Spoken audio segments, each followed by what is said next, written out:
ए भैया, आप सबके याद होके चाहे ना, लेकिन हमरा के अभी भी याद बा कि बिहार के हर सुख दुख में साथ खड़ा रहे वाला माननीय श्री पप्पू यादव जी के गिरफ्तारी हो चुकल बा।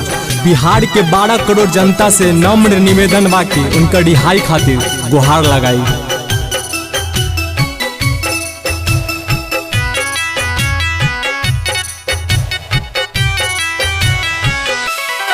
आई हो दादा बिहार में की कहो खता,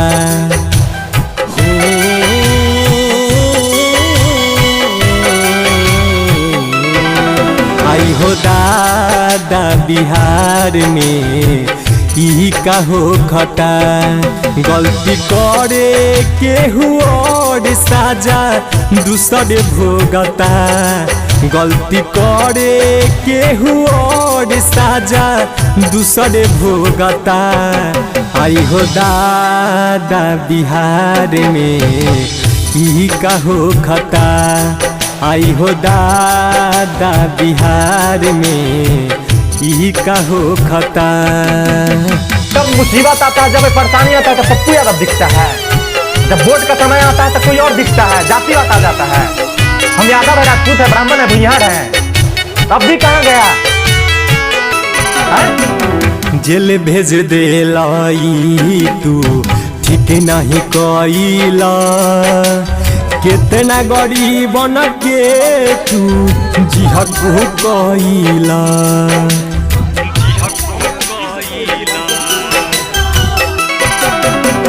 जेल भेज दे लाई तू ठीक नहीं कइला, कितना गरीबन के तू जिहक कइला।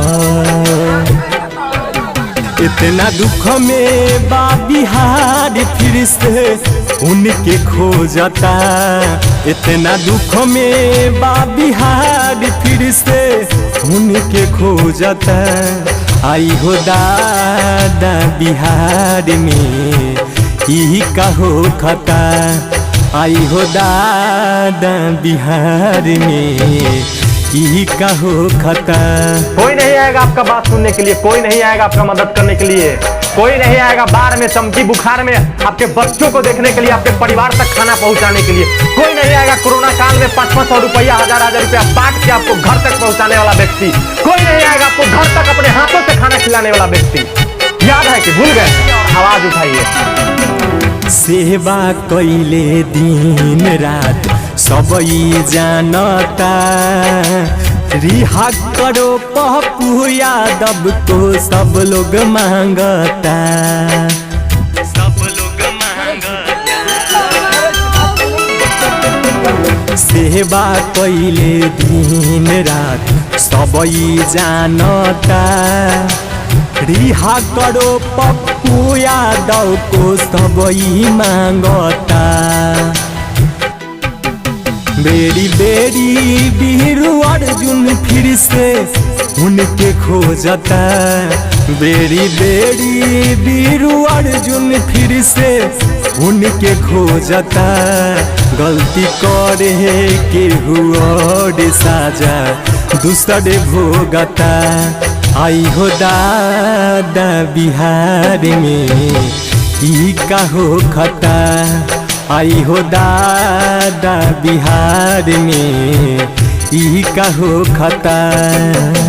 ए भैया, हम भोजपुरी गायक बीड़ू किशन बंसी उर्फ बीड़ुआ आप सबसे हाथ जोड़ के विनती बा कि एक कोरोना काल में और बिहार के हर ऐसा मुसीबत में बिहार के जाप सुप्रीमो में पप्पू यादव जी आप सबके हर सुख दुख में साथ रहलन।